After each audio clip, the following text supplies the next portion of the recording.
Welcome to my channel. I hope you all are doing good.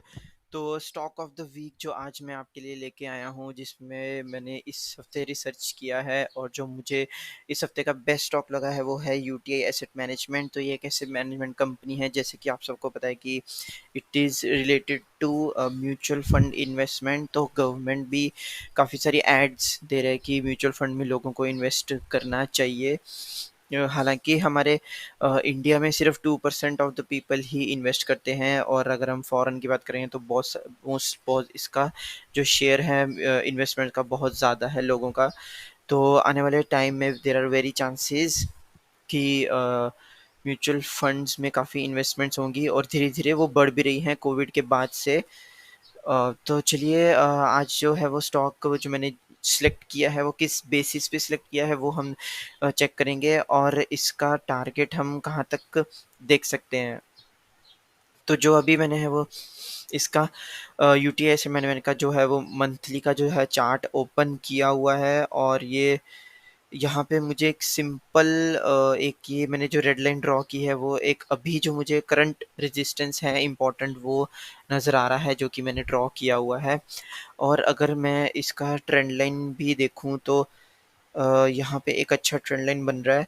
तो मैं आपको थोड़ी देर में ये भी बताऊंगा कि कौन से हमें ट्रेंड लाइन पे ट्रेड करना चाहिए और कौन से ट्रेंड लाइंस पे हमें ट्रेड नहीं लेने चाहिए। तो वो भी हम डिस्कस करेंगे। तो अभी हम चलते हैं सीधा वीकली के चार्ट पे, और वीकली के चार्ट में हमको ये ट्रेंड लाइन जो है वो काफ़ी मीनिंगफुल लग रहा है। यहाँ पे हम देखते हैं, ये थोड़े से यहाँ पे विक आ जाते हैं जब मंथली और वीकली हम चार्ट्स को एनालाइज करते हैं, तो थोड़ा सा फ़र्क आ जाता है, ज़्यादा फ़र्क नहीं होता है।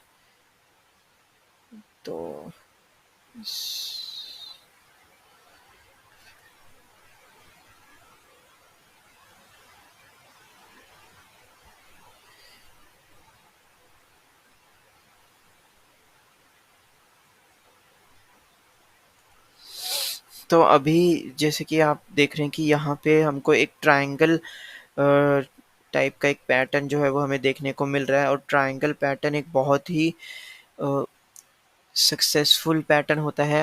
अगर आप ट्रेडिंग चार्ट्स वगैरह रीड करना जानते हो तो इस तरह का पैटर्न अगर आप कहीं पे भी देखो तो उसके बहुत ही हाई चांसेस होते हैं अच्छे रिटर्न देने के। तो अभी जो हमारा प्लान ऑफ एक्शन क्या होना चाहिए, सिंपल, और ये वीडियो मैं आपको एडवांस में ही बता रहा हूँ, ब्रेकआउट या ब्रेकडाउन होने के बाद नहीं बता रहा हूँ, ताकि आपकी एंट्री भी मिस ना हो।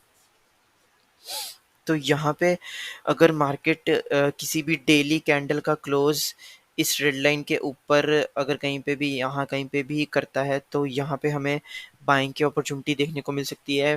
बट क्योंकि यहाँ पे एक रेजिस्टेंस है, तो हो सकता है यहाँ पे ब्रेकआउट देने के बाद यहाँ पे ये रीटेस्ट करेगा, और यहाँ से फिर एक ब्रेकआउट आने की संभावना जो है वो मेरे हिसाब से जो है वो मुझे लग रही है। लेकिन इसका इस केस में जब तक ये इस रेड लाइन के ऊपर क्रॉस नहीं करता है, 800 के ऊपर के लेवल हमें देखने को नहीं मिलते हैं, तब तक हम एंट्री हमें नहीं लेनी चाहिए। और एक चीज़ और कि अगर वीकली ब्रेकआउट्स काफ़ी ज़्यादा स्ट्रॉन्ग होते हैं, क्योंकि ये वीकली टाइम पे जितने आप बड़े टाइम फ्रेम में जाके चार्ट एनालाइज करोगे उतना ही आपको सक्सेस रेट रेशो भी आपका बढ़ेगा, और आपका रिस्क रिवॉर्ड रेशो भी काफ़ी अच्छा होगा। तो इस केस में हमारा रिस्क रिवॉर्ड रेशो भी काफ़ी अच्छा है वो किस हिसाब से। तो अगर हम यहाँ पे देखें बाइंग अपॉर्चुनिटी 820 के अराउंड देखें, और स्टॉप लॉस जो है वो इस यहाँ पे ही होगा। और अगर हम इसके टारगेट की बात करें तो इसके ऑल टाइम हाई के आसपास जो है वो मुझे टारगेट जो है वो नज़र आता है।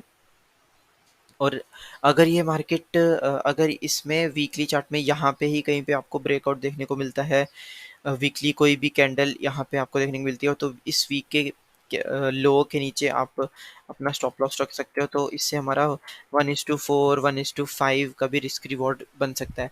और एज पर टेक्निकल ये ट्रेंड लाइन के अकॉर्डिंग इसका कितना टारगेट निकल के आता है वो भी हम चेक कर लेते हैं। इसकी कंसोलिडेशन एरिया को हम चेक कर लेते हैं, और अगर यहाँ पे ब्रेकआउट आता है तो कम से कम इसका एटलीस्ट 60% का हमें जो है वो गेन हमें देखने को मिल सकता है। तो इसमें 1:5 1:6 का भी हमें प्रॉफिट देखने को मिल सकता है, और 1:2 या 1:3 के बाद हम इसे ट्रेल भी करना शुरू कर सकते हैं एज पर स्विंग लो।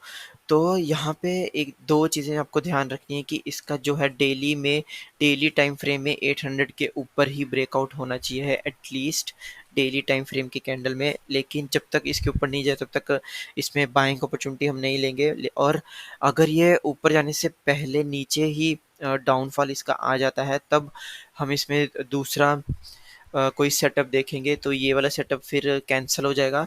और जो मैं आपको वेरी इंपॉर्टेंट पॉइंट बताने वाला हूँ कि कौन सी ट्रेंड लाइन को हमें रिस्पेक्ट देनी चाहिए। तो अगर आपकी कोई भी ट्रेंड लाइन तीन मिनिमम 3 टाइम्स उसका जो हाई टच कर रहा हो, उसके जो जैसे यहाँ पे हम देखें तो 1 2 3 यहाँ पे 4 to 5 टाइम्स 6 टाइम्स यहाँ पे जो है वो टच हो रही है जो कैंडल की हाई है, तो वो ट्रेंड लाइन काफ़ी ज़्यादा स्ट्रॉन्ग होती हैं, और वो ट्रेंड लाइन के ब्रेकआउट पे हमें एक अच्छे लेवल्स देखने को मिलते ही मिलते हैं। और ये इसमें बहुत सारे कन्फर्मेशन हैं, क्योंकि यहाँ पे अगर आप देखो तो यहाँ पे आपको वीकली में एक डब्ल्यू पैटर्न भी बनता हुआ नज़र हमें आ रहा है। तो इसके ऊपर अगर ये क्लोज होता है तो 100% ये डब्ल्यू पैटर्न भी बन जाएगा, और जैसे ही इस लेवल के ऊपर भी ये क्लोज होगा तो हमारा एक ये डब्ल्यू पैटर्न भी हो जाएगा, प्लस ट्रेंड लाइन ब्रेकआउट भी हो जाएगा, प्लस ये ट्रायंगल पैटर्न भी ब्रेकआउट। तो काफ़ी सारे कन्फर्मेशंस हो जाएंगे। और सबसे अच्छी चीज़ है कि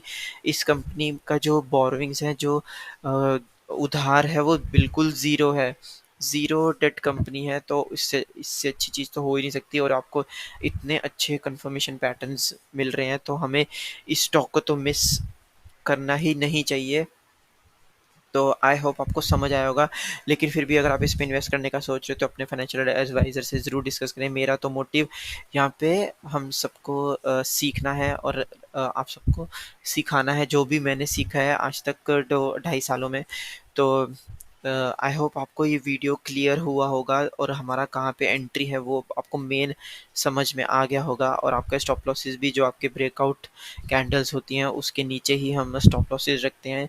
और अगर आप चाहें तो अगर आप एग्रेसिव स्टॉप लॉस नहीं रखना चाहते हैं तो आप इसको यहाँ पे भी स्टॉप लॉस रख सकते हो, क्योंकि यहीं से ही जो है मार्केट ने बाउंस बैक करना शुरू किया है। और अपने स्टॉप लॉसेस 1:1 के बाद यहाँ पे कर सकते हो, 1:2 के बाद जो भी स्विंग लो बनेगा उसके नीचे कर सकते हो। तो इस तरीके से हम जो है वो स्टॉप लॉसेस ट्रेल हम कर सकते हैं। तो मेरे हिसाब से तो इस स्टॉक में हमें आने वाले हफ्ते में 60% या फिर नेक्स्ट वीक में हमें एक ब्रेकआउट कैंडल देखने को मिल सकता है। और हो सकता है 4 to 5 मंथ्स या 6 months to 8 months के अराउंड हमें 60% का टारगेट भी अचीव होता हुआ नज़र आ रहा है। तो अगर ये टारगेट मैं कहता हूँ आपको 6 मंथ्स को छोड़ के 1 साल में होता है या 1.5 साल में भी होता है, तो 60% का CAGR इज़ नॉट बैड। तो it's a very good risk reward ratio. Fix deposits या आप कहीं और भी चले जाओ इन्वेस्ट, आपको साल भर में 6 से 7% का ही रिटर्न मिलता है। लेकिन अगर आपको 60% का रिटर्न मिल रहा है तो उससे अच्छी चीज़ कोई हो ही नहीं सकती। तो गाइज़ यही था आज का stock of the week. I hope आपको वीडियो अच्छा लगा। अगर वीडियो अच्छा लगा तो please please like share and subscribe my channel. So thank you very much, take care.